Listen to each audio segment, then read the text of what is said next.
Torah is something that you require constant.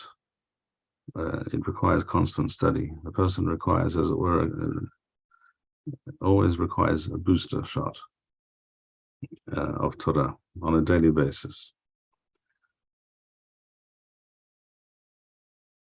It is also the nature of the human being, as the Maharal explains in a number of places, that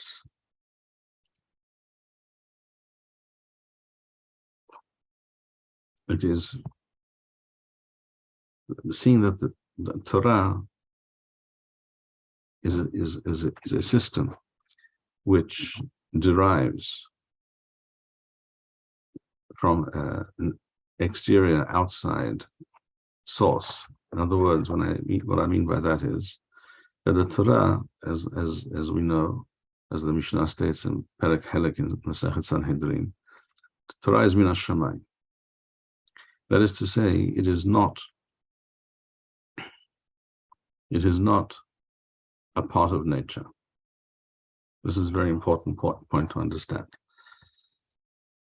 There is nature, and there is Torah, there is Yahadut.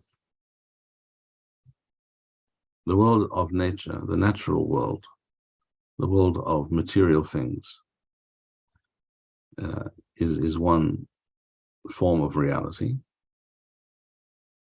And over the millennia, we have come to understand the world of material things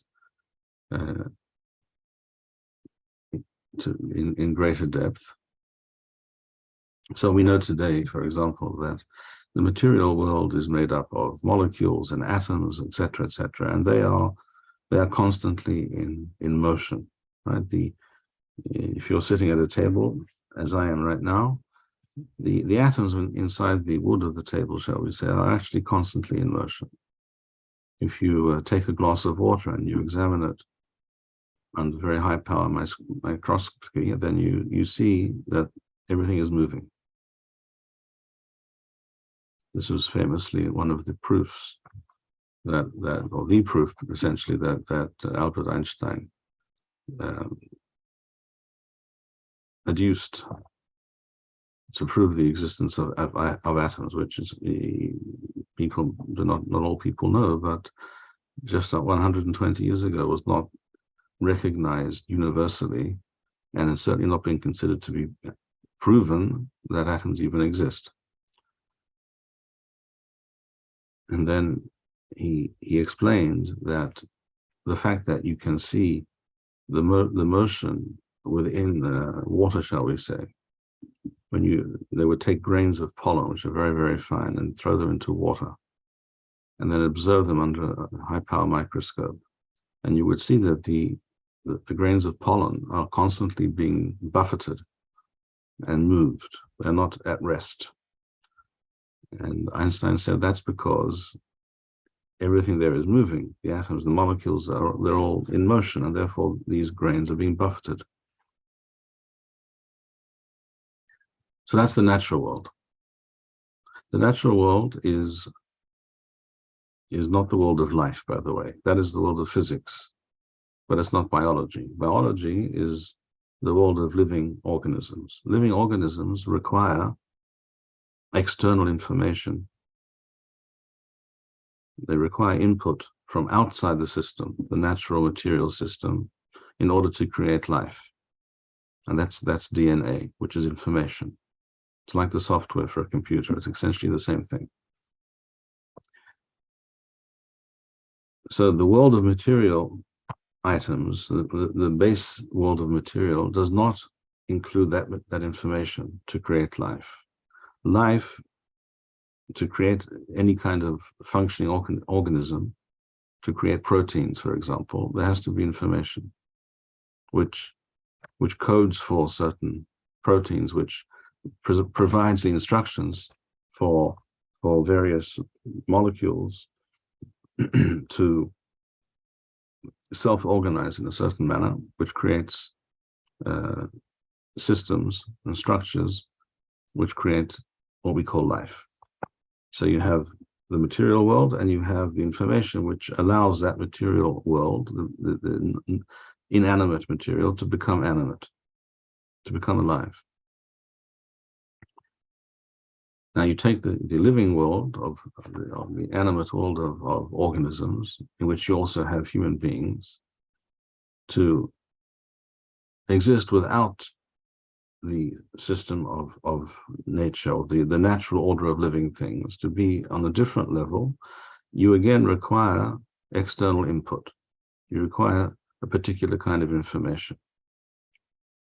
If a person does not have such information, as we said not long ago, we quoted from Rambam's Perush on the Mishnah in Nadarim, then the children, if left to their own devices, will be mitkalkel. They will go wrong. They will go off the derech. In order to keep them on the correct path, which has to be a straight and narrow path, that requires information. That requires structure. That requires direction, which comes from without, not from within.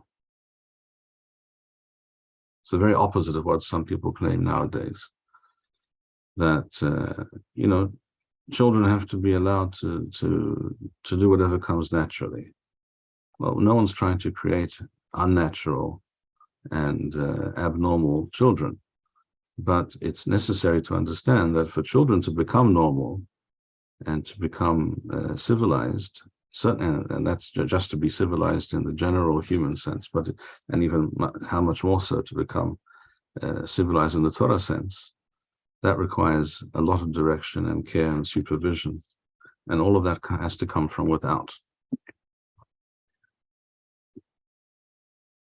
Studying Torah is injecting into the system, into this living organism, information and instruction, which comes from without, from beyond the borders, beyond the parameters of physics and beyond the parameters of biology. If a person is left to their own devices, then they are closer to an animal than to what a human being should be. And this is precisely what Rav Kook states. It's quoted in Sefer Oroth. It's a brief statement, and many would consider it a radical statement, but that's precisely perhaps why it is so fundamentally and obviously true. Rav Kook writes there that the difference between Am Yisrael, between the Jewish people and their civilization, which is based on the Torah, which is of course based on an input from without the system. It's not a human invention, it's min hashamayim. The difference between Am Yisrael and Umot HaOlam is greater than the difference between Umot HaOlam and the animal kingdom. So Rav Kook writes. It's a good thing that the Supreme Court has either not been made aware yet of that particular statement in Sefer Oroth. It would probably by now be banned, and whoever might be considered responsible might be sitting in jail. But there you have it. That's what Rav Kook writes. To a Torah Jew, this should not be considered to be surprising or unusual or extreme. That is what Rav Kook writes. Why is that? It's not just some. It's not a racist statement in the base sense of that word.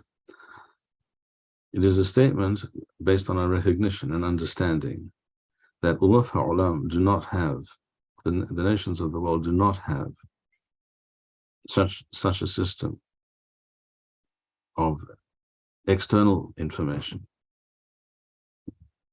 as it were, a kind of spiritual DNA, which codes for certain kinds of behavior and knowledge, and therefore creates a certain kind of culture and civilization.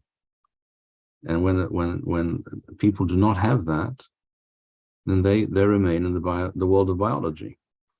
and that is the focus of their life is that of biology, economic concerns and constraints, and all the various aspects of living organisms that wish to attain and achieve their needs, their desires. That is the world of biology. If you wish to exist beyond the world of biology, we lived in the world of biology, but we also we are also designed and supposed to be living on an additional separate plane, which is beyond that world of biology, of simple organic existence. And that comes only from something which is outside that system, which is beyond, and that is the Torah. For this reason,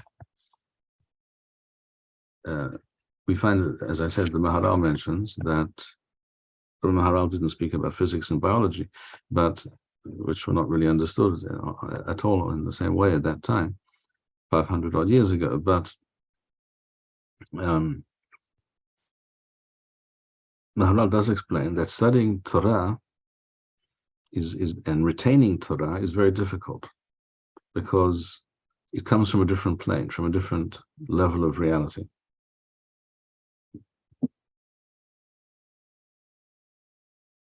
And therefore, it requires constant hazara, constant to revise, to review, to go over what you've learned, to constantly repeat and study more, and not be detached from the Torah. Without that, even if a person has studied a great deal, it will easily be lost and forgotten, because the nature of the biological world is of a different nature. The essence of the biological world, of the organism, is of a different nature, different order of being, of magnitude, as compared to the spiritual content of the Torah. And they do not very easily mix. It's like a bit like oil and water. They don't mix very well. You have to constantly, if you want oil and water to exist in a mixed form, then you constantly have to stir. You constantly have to mix away, so that even then they do not completely bind the molecules, but they can be mixed together, generally in a rough sense, the water and the oil. But if you leave them alone for a time, they will separate completely. That is how it is with the study of Torah.